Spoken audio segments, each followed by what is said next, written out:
Dorothea Zeiss, 1841 to 1919. This woman ran a boarding house down on Lower Main Street, and you've driven past it 100 times.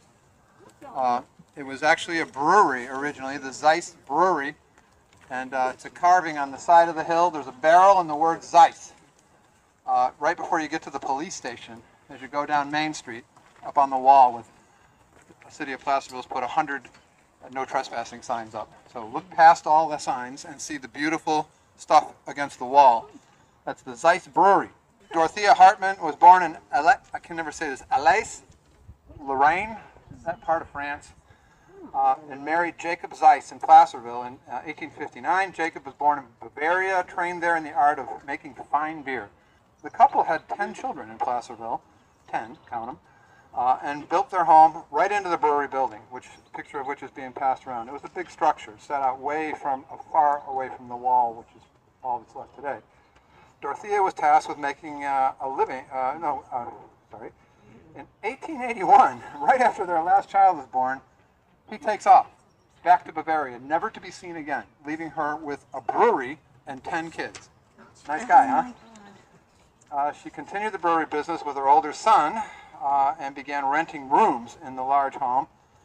She had a card room, a dining room. It was basically a saloon.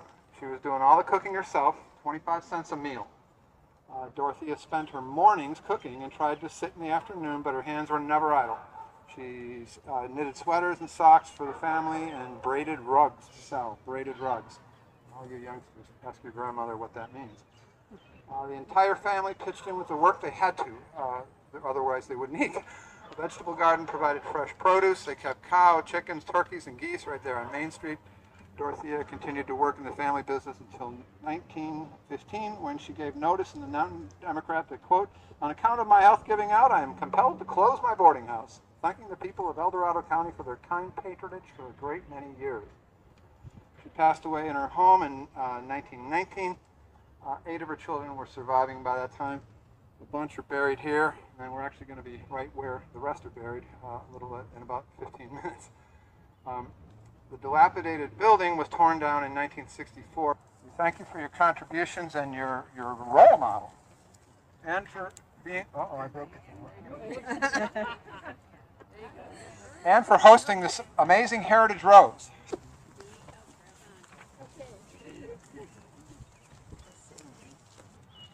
The Blairs are particularly interesting for A, what they accomplished, and B, all the power marriages in this family.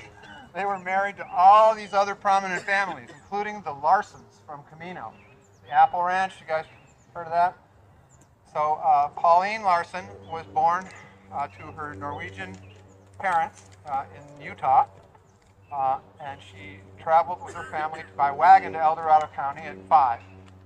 They suffered an Indian attack that was much the subject of much of their family lore, but the family survived. They settled in El Dorado County and established orchards. Her father, Nels Theodore Emil Larson, who actually is right over there, was the patron of the Larson Ranch Empire in Camino. He also had the idea to plant pears east of Placerville. Turned out to be a pretty good idea until the blight. Pauline married Matthew Blair Jr. So the Blairs, 4 prominent brothers. Matthew's one of them. They had 8 children. They all had lots and lots of kids, too. They were very prolific. In later years, she insisted she be allowed to drive the latest automobile contraption. She began driving at the age of 70 and found the new pastime to be quite exhilarating. It is impossible to overstate the influence of Pauline's family. The Larsons and the Blairs have played in El Dorado County's agricultural history over the last 170 years. There you go. All right, next stop's right up this way.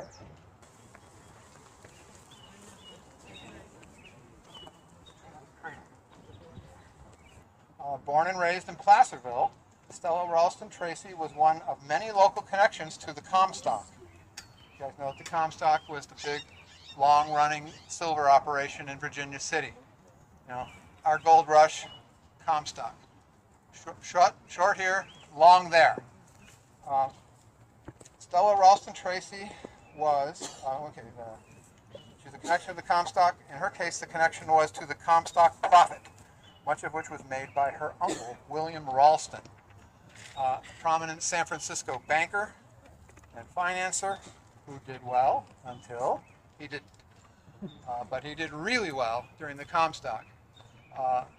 It's been said that he's the guy that made all the money, basically. And he also built the Palace Hotel, unprecedented in scope and grandeur in San Francisco, and did many other things. But the economy back then, I mean, we think these little recessions and slowdowns are brutal now, but back then they were dramatic. The people in the finance industry would lose everything and commit suicide. And that's actually what he did. He walked into San Francisco Bay and didn't turn around after one setback. But anyway, his family was very comfortable. So Stella grew up in a large, comfortable home on Cedar Ravine. A lot of these folks we're going to find are on Cedar Ravine. Early on, she demonstrated that she would become a talented musician and vocalist, composing her first music at age 7. Her mother was her musical mentor. The pair actually toured regionally, performing duets. After graduating from the prestigious Conklin Academy, that's where the Ivy House parking lot is now. I believe, somebody correct me if I'm wrong, it was Conklin Academy, Ivy House parking lot is the sequence of events there. I could have that wrong, but Stella went to college, an unusual experience for the women at that time, but she graduated in 1895 from San Jose State Normal School, predecessor to San Jose State, and came back to El Dorado County, where she taught in one-room schoolhouses until her marriage with her lifelong friend Henry Tracy, whose family owned the Tracy Shoe Store on Main Street. Now, who knows what's in the Tracy Shoe Store today? Don't all at once. The Heyday Cafe. Right. Right, and you know because it says Tracy over the top, and you're like, that has nothing to do with Heyday. It was a shoe store. And so, what did I say Henry Tracy? No, wrong Tracy. That was Tracy's dad. Harry Tracy. Heyday Cafe. She immediately quit teaching. Why? Because married women were not allowed to teach until the passing of the Civil Rights Act in 1964. It's illegal to teach in a public school. I believe it's just public. I don't think it was private. Anybody that knows that can correct me. Hard to believe it lasted that long. The couple lived in a fine home on Union Street. He died in '49. The freeway came through in the 50s, and Union Street is a little stub of a street that's just this side of the freeway. It used to be a main drag that's now under the freeway. So many of our and it contains some of our greatest houses.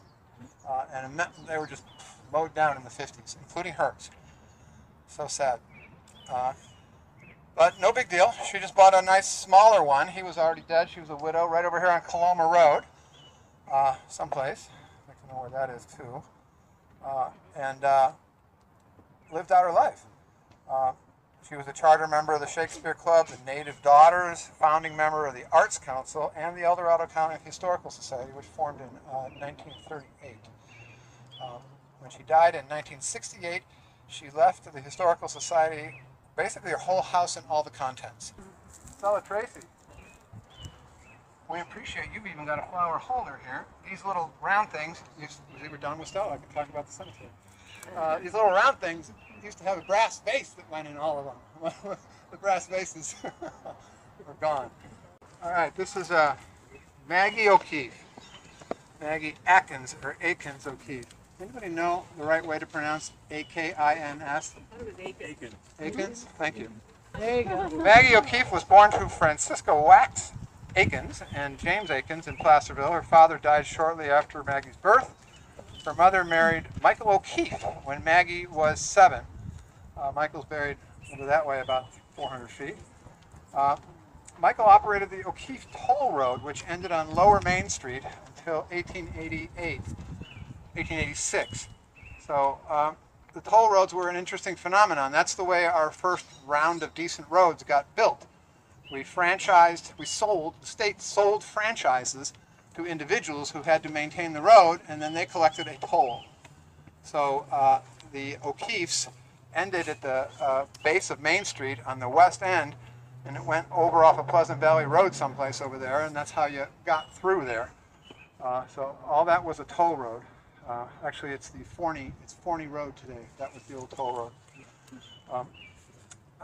Eventually, somebody that's buried behind you there, Judge, house across the street, Q, big house across the street.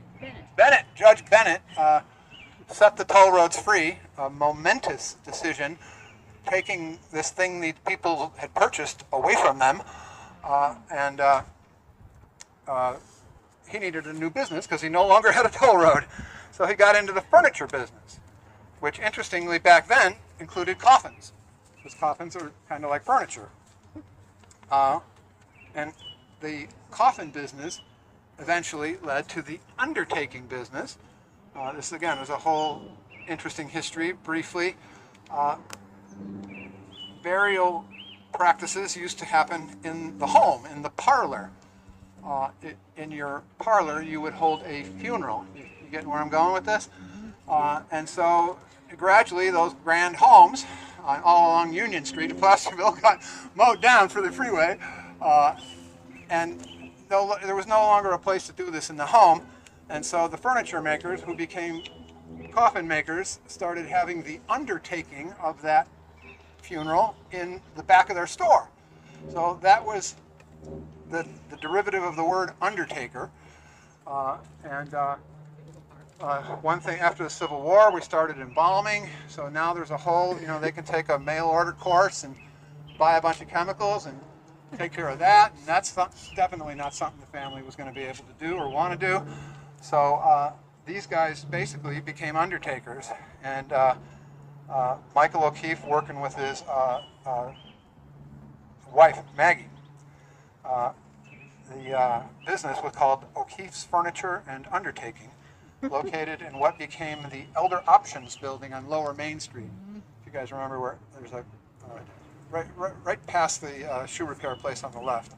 There's a kind of an oldish looking building. It's currently vacant, but Elder Options was there for years.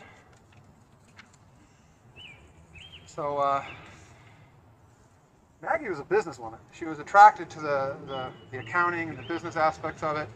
So when Michael dies in 1905, she and her half-brother Francis take over O'Keefe Furniture and Undertaking.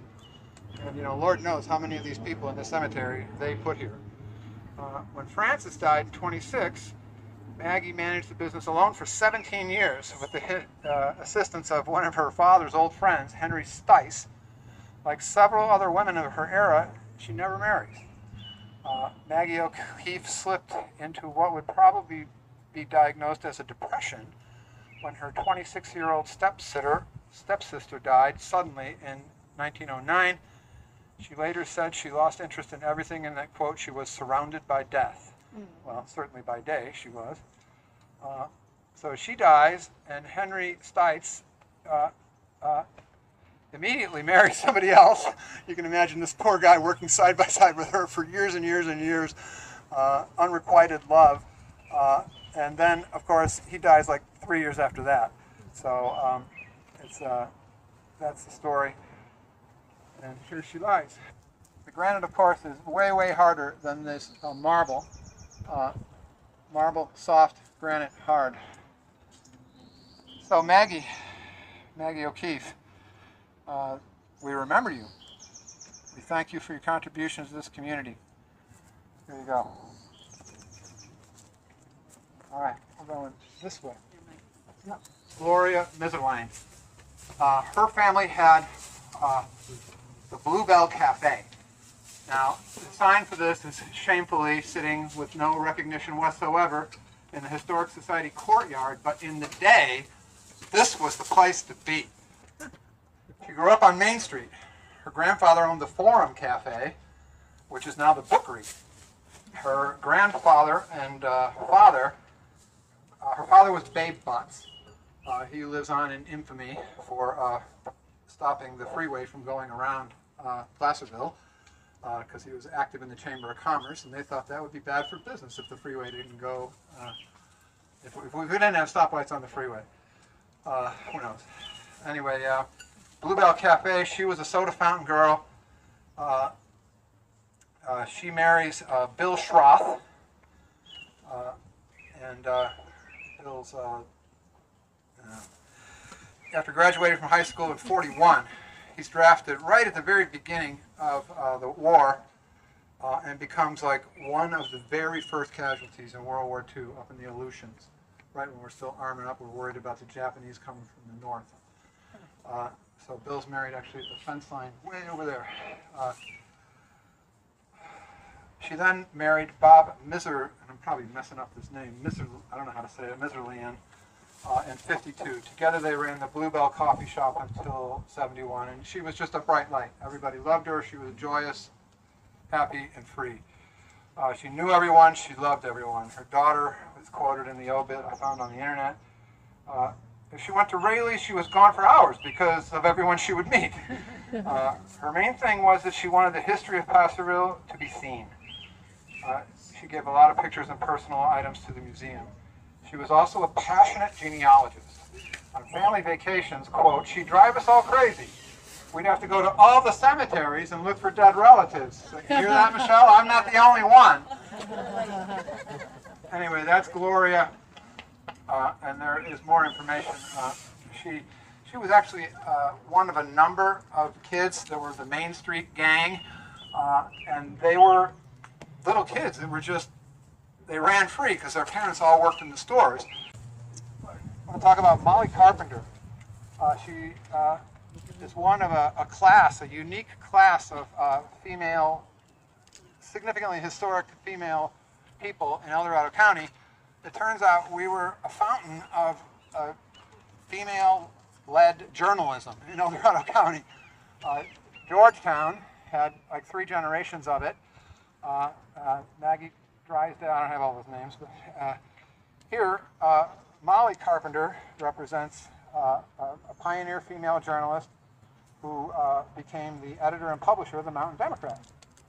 She's the daughter of the powerful local G.J. Carpenter, who's right here, and you can see by the prominence of his headstone. Molly was born in Georgetown, grows up in Placerville, because in addition to his political pursuits, G.J. owns a newspaper, the Mountain Democrat. Like several of her peers in Placerville's small-town social scene, Molly is musical. By 9, she's playing organ in the Methodist Church. She starts singing in the church at 12 and continued to do so for her entire life. She's public school educated in Placerville until high school, when girls in her socioeconomic class attended the private Conklin Academy, mentioned earlier, Ivy House parking lot and all. Then her education goes way upscale. In '85, she travels east to attend the prestigious Wesley College, and then on to the even more prestigious Boston Conservatory of Music.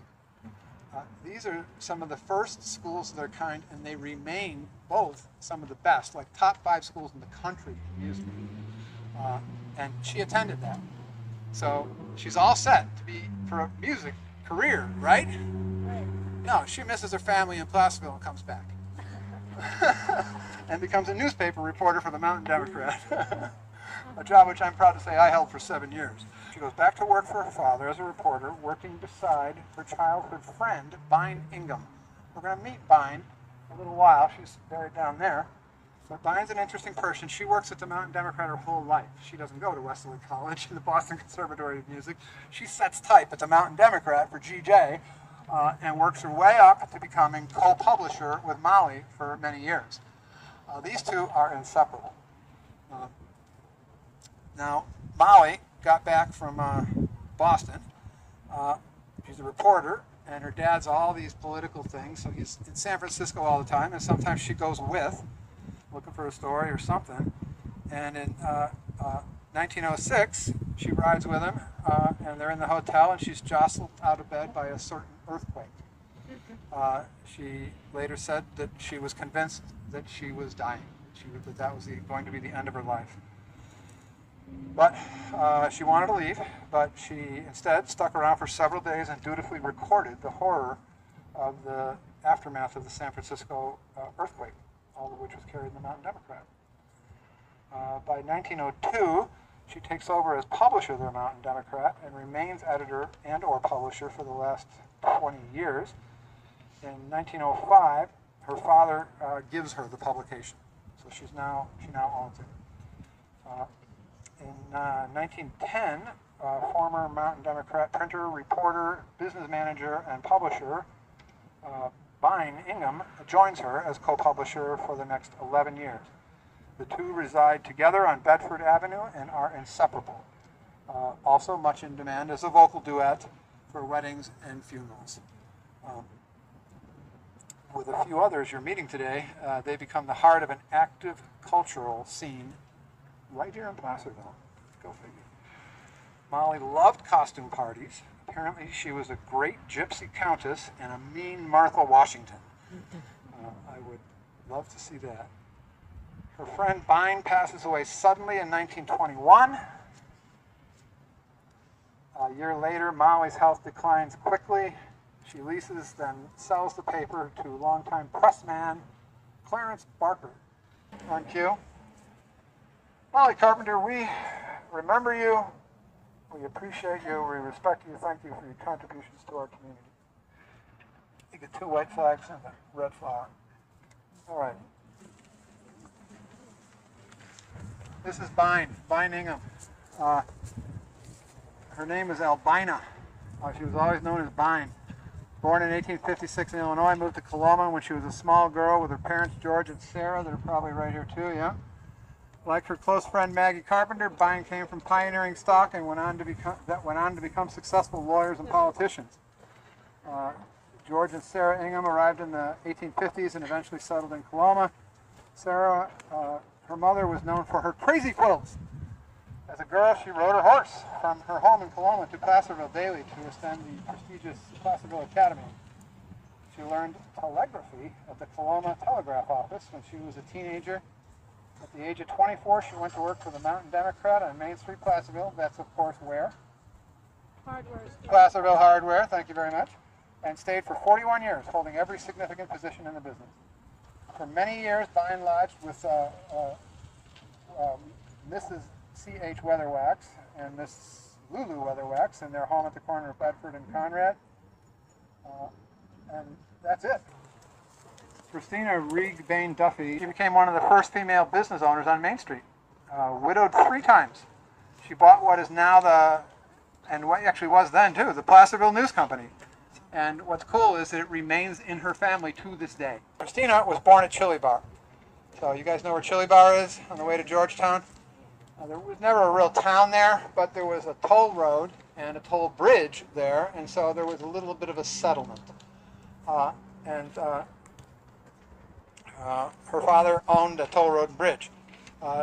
She, like so many others, was a teacher until she met cattle and timberman George Duffy. They married in 2003, but their happiness was short-lived. She was with child in 1912 when George suffered an appendicitis. The doctors at the Placerville Sanatorium were unable to save him. To make ends meet, she took a job in downtown Placerville at Shelley Inch's Placerville News Company. Christina bought the building in 1923, moved her family into the upstairs apartment. She subsequently married John Bain of Coloma, a future county supervisor for whom Bain Road would one day be named. Christina's son George, this is now George Duffy, carried on the business and became one of Placerville's most beloved merchants, welcoming visitors with a warm smile. Who's met George Duffy? All right, you're cool. George was the face of the place. He was right there, and his personality was all over it. When you looked at that funky collection of magazines in the back, that was George. It was awesome. George's daughter, George's gone now, George's daughter, Mary Meter, later took over the business and finally retired last year when I wrote this, but I think it's now 2 years ago. There you go. All right. Now, where to next? Right here, Mary, Molly Hurd. You see this phenomenon, these headstones that didn't have a base, they start sinking, and it's bad. And when I walked up here with a weed whipper yesterday, there was just grass. There was no nothing. So these all need to be dug up, and then some gravel. You know, it's not a big operation, but some compacted gravel needs to be placed under it so that it comes up just above grade. Born in Placerville to successful frontiersman and merchant Truman Wilcox and his wife Mary Robertson. So Truman Wilcox had a grocery store there, and then he had a warehouse right where Uppertown met Placerville. And that was just east of the current police station. The warehouse was used as a stage stop and armory during the Civil War. In later years, the Blairs used it as a custom milling room. When an office building and a restaurant were proposed for this site in the 1980s, a concerned public opposed the destruction of this old building, to no avail. It was torn down, and the project was built. To mitigate the loss of the historic building, a replica of a water wheel was included at the site. Anybody ever seen that rickety old water wheel there? Worked. Yeah, you should see it now. It's just like completely disintegrating and overgrown, and you know it needs a match. Truman died mysteriously, somewhat mysteriously, in 1877. On an overcast, particularly dark evening, he left work for home and was attempting to navigate a footbridge over Hangtown Creek. He apparently stepped off the edge of the bridge and launched headfirst down a steep bank, hitting rocks on the way and breaking his neck. So that was a big deal at the time. There was questions: was he murdered? Molly graduated from a private high school and was sent to Southern California, where she met her first husband, Frank Stoddard.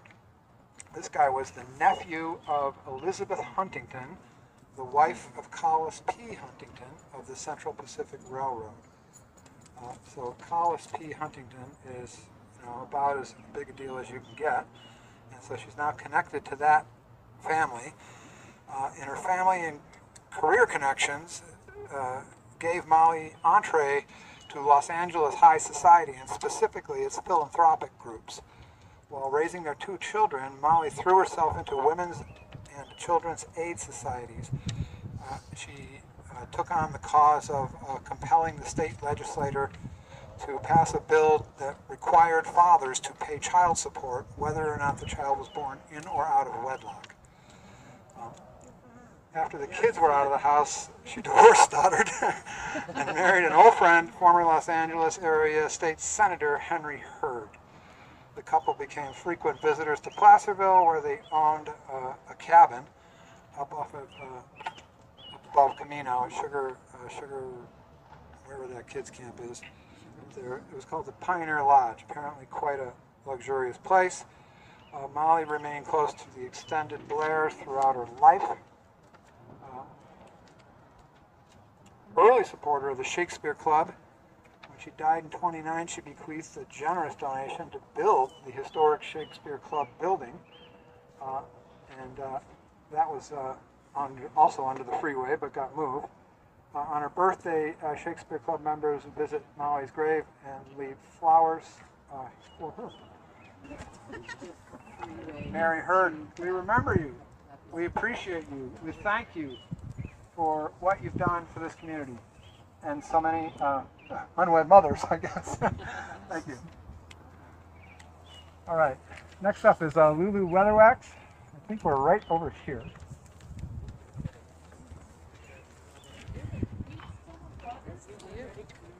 The only child of Charles and Sarah Weatherwax. I envision long-suffering Charles. What do I do with this girl? Charles grew up in El Dorado. His parents were merchants. He served in the California Cavalry during the Civil War. Talk about ungratifying experiences. You're signing up to fight Confederates, and they got you rounding up Indians in Wyoming. Or California. He settles in Placerville. Afterwards, he owns a hardware store on Main Street and later serves many years as a city clerk. Her mother, Sarah, steadfastly supported Lulu in all her eccentricities, turning over multiple rooms in one of Placerville's finest old homes to her daughter. So they bought this big old house with plans to have a huge family and only had one kid.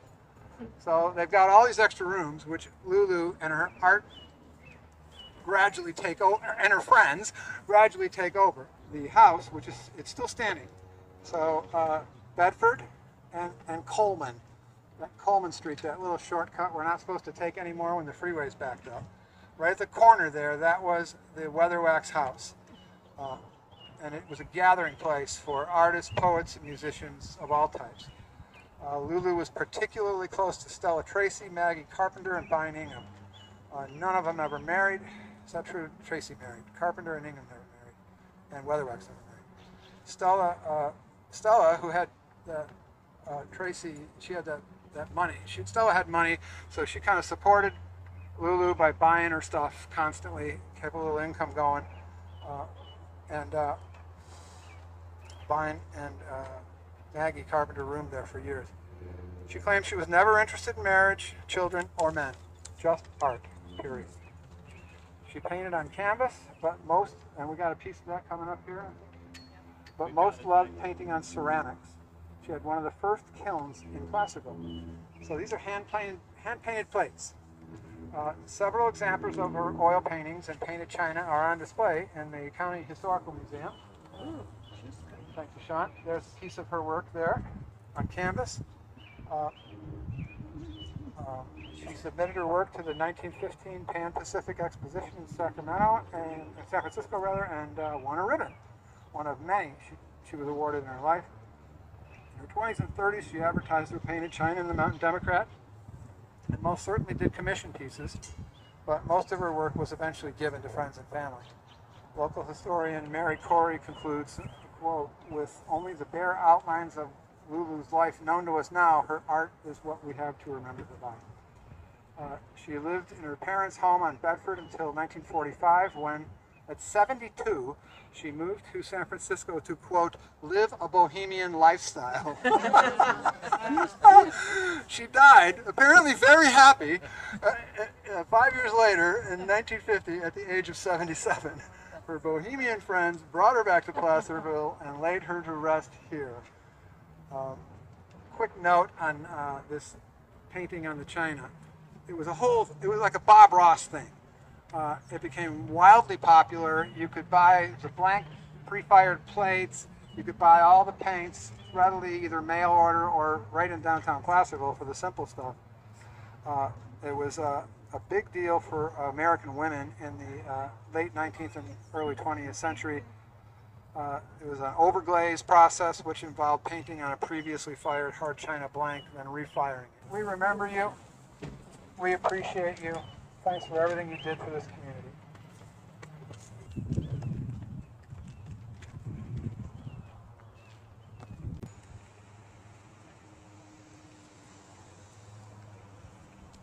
This is Marion Blair Harris. She's right here. And she was born to Matthew Blair II and Pauline Larson Blair, who we already talked about back in step 4. Marion was the eldest of 8. Again, big families, raised between the family home on Clay Street and the historic Blair Mill site and ranch in Pollock Pines. So Marion's grandfather was Nels Theodore Emil Larson, NTE to his friends, who was patriarch of the Camino ranching empire. We mentioned him earlier. She married an orchardist named John Harris in 1912, and together they raised 4 kids. She was passionate about family and preserving the Blair legacy in El Dorado County. Her sons partnered with their cousins in the 1940s to establish the Blair Brothers Lumber Company, which was a kind of a commercial retail arm of the former lumber empire. But it employed a lot of people. You meet a lot of people whose dads or granddads worked for the Blair Brothers Lumber Company. Marion and John planted pears and later apples on the old Blair family ranch and operated a successful orchard. When her parents died and the farm was slated to leave the family, Marion pooled resources with her son, Blair Harris. So the Blairs, they just can't get enough of their own name. When there's descendants of women, so they lose the last name, they start, men and women are named first name Blair. So Blair Harris. Blair. Yeah, it's everything but a Blair. I ran into a guy named Blair Kumbellic in here last year. Anyway, Marion pooled the resources with her son Blair Harris and bought out their siblings to keep the farm in the family. It carries on today, operated by her children, is known as the Harris Family Farm, and if you've never had their apple pies, they are to die for. Marion Blair Harris, we remember you, we respect you, we appreciate you, thanks for your service to your team. Right, that way. Laura Kybers was born on the Clarksville ranch of her pioneer grandfather, Sam Kybers, in 1877. The Kybers house is a tiny little place.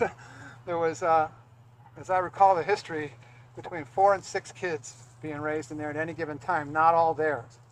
Because in a small community like that, somebody would die, your neighbor would die, and you'd raise their kids. And so there's people in the Clarksville Cemetery that were raised by the Kybers family that ain't Kyberses. And you're just wondering where in the world would they have put them all? So before this, so that was actually the Sam Kybers retirement home. Before that, they had a ranch out on White Rock Road, not far from El Dorado Hills on the left. There's a little road right at the county line called Payen Road. And up there, they were on 160 acres that was supposedly given to them by John Sutter. So why the Sutter connection? Because Kybers was a foreman at Sutter's Fort before the gold rush. They got out here in advance. So both Marshall and Kybers were variously Sutter's right hand. Laura was raised to be proud of being a Kybers. She was a very adventurous young woman, enjoyed bicycling around the county at a time when it was not considered ladylike to do so. By 1896, she becomes, guess what, a teacher, and for over a decade works in small schoolhouses throughout the county. She later marries Matthew Blair III. Laura and Matthew raised their family in his grandfather's former home on Cedar Ravine Road, which later became the Judge Thompson. Matthew and Laura were known for hosting watch parties during wagon train days. Now, some of you guys might not know about the wagon train. It was a huge, huge, huge deal locally. They had 4 kids, one of whom, Matthew Gordon Blair, would go on to become mayor of Placerville, and also joined with his Harris cousins to establish the Blair Brothers Lumber Company. Laura spent her entire life in El Dorado County. And that former house of yours is really cool. I hope a good business opens in there. Thank you, Laura. Gertrude Kirk Cornelison. Gertrude was the only daughter of William Kirk and Annie Summers Graft. She was 10 years old when the family arrived in El Dorado County in 1899. His father owned a newspaper called the Placerville Nugget, which later merged with the El Dorado Republican. Gertrude became the first woman in Placerville to register to vote on January 3rd, 1912. Her father, William, was a serial entrepreneur who, in addition to his newspaper, also had the first Ford dealership in Placerville. She had the job of teaching new automobile owners how to drive. I mean, you know, your first car, every one of your customers, it's their first car, right? The limitations of the newfangled autos were a large concern of the general public. After all, horses can go anywhere and they eat grass. So this was an obstacle for William and Gertrude selling them. So they came up with a promotional gimmick to deflate public concern. They got permission to drive up on the new El Dorado County courthouse steps, demonstrating that a car, driven by a woman no less, could easily go anywhere that a horse could go. So I think it's sad that it's actually driven by a woman with her father next to her, telling her what to do, no doubt. Could go anywhere a horse could go. In 1914, Gertrude expanded the family auto empire by purchasing a Dodge dealership in Placerville, going into competition with her father, no less. When World War I ended, and 4 years later, in 1918, she parked it all and went to France with the women's division of the YMCA to serve as a canteen worker for the troops still stationed in Europe while the treaty was being worked out. During this time, she wrote articles about her experience, which were published in the El Dorado Republican. She returned from France in October 1919 and went straight to the Dodge factory to Detroit and picked up a new Dodge touring car. She and a fellow canteen worker then drove across the continent on the new Lincoln Highway, and in many towns they traversed. Young men who knew them or knew of them from France turned out to celebrate their contributions. They became quite a celebrity couple. And there was a number of women that did this in this era. The other ones that I've read about were all like starlets and stuff that did this. You could now drive, anybody could now drive coast to coast on the Lincoln Highway. It was a big deal. And the Lincoln Highway, of course, went down the middle of Placerville. In 21, she marries California Highway Patrolman Richard Cornelison. The couple had a daughter, Gloria. Louisiana Schnell. She's right here. Louisiana was born and raised in Pennsylvania, but actually taught in Louisiana for 7 years. Coincidence? Errata? I don't know. I think it's a pretty weird coincidence that her name is Louisiana and she went to work in Louisiana even though she wasn't from Louisiana, but who am I to question my sources? She arrived in the county in 31, taught, then principaled in Placerville schools for 35 years, including 13 as a principal of Sierra School. When the newly built elementary school in Placerville opened in '66, it was named after her. So Louisiana Schnell, and then they named the road after the school. So Schnell School Road, that's her. She was active in lots of organizations. I told you you'd hear about the Seroptimists eventually. The Order of the Eastern Star, which merits a logo on her headstone, we'll talk more about in a second. The Daughters of the Nile. Delta Kappa Gamma. In my day, sororities were always affiliated with a college, but here in Placerville there are sororities which are just independent clubs, I think. I don't understand. And Federated Church. In '58, Coloma celebrated the centennial of the discovery of gold. It was a huge, huge celebration in Coloma in 1958. So she took her whole class down there and lived with them for a week in tents. Quote, school routine wasn't disrupted, it was thrown out the window.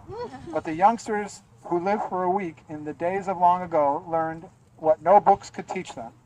They responded to the living feel of history. They are out of their pantalettes and coonskin caps today and back to bobby socks and zipper jackets, but they got something they can take with them, something they won't forget. We appreciate you, we remember you, and we thank you for your contributions to our community.